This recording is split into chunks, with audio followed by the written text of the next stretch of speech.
আমাদের এখনকার গন্তব্য ব্যাডল্যান্ডস।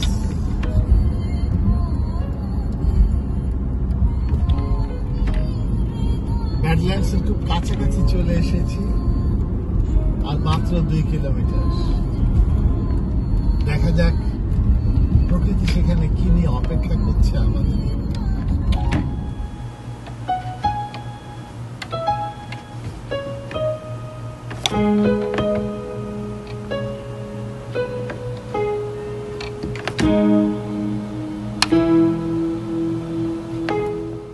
আজকে এই যে কেলটনে এসেছি, সেখানে অনেক গুরুত্বপূর্ণ এবং ইতিহাসের সাথে এবং কি বলবো ভূগোলের সাথে মাটির সাথে সম্পর্কিত একটি জিনিস হচ্ছে চেলটেনহ্যাম ব্যাডল্যান্ডস। আমরা সেই জায়গায় যাচ্ছি দেখতে, দেখা যাক কি দেখা যায় সামনে।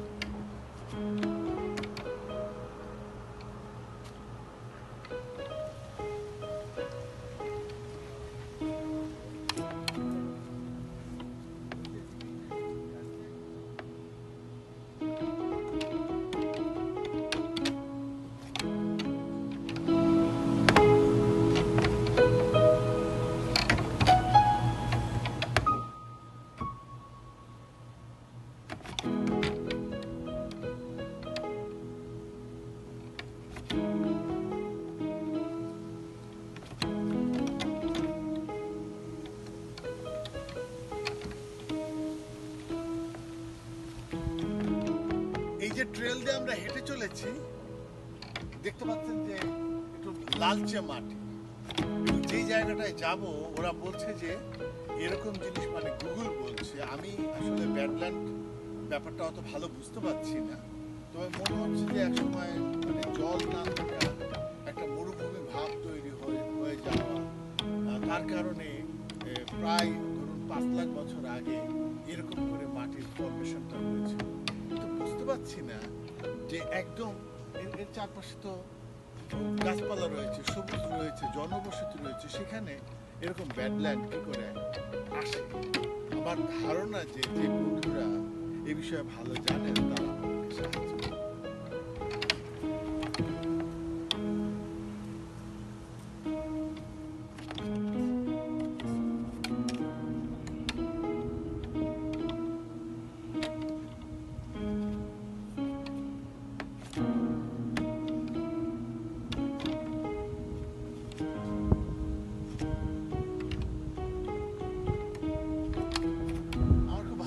যে আমাদের বন্ধু অমল দেব, তিনি ভিডিও করছেন এবং আপনারা দেখতে পাচ্ছেন যে এখানে একটা প্লেটে কিন্তু লেখা আছে যে এই এই মানে ফরমেশনটা কি নাগাদ হয়েছিল। ওদের ভাষ্যমতে এটা 450 মিলিয়ন বছর আগে এই ব্যাডল্যান্ড তৈরি হয়েছিল ভূপৃষ্ঠে।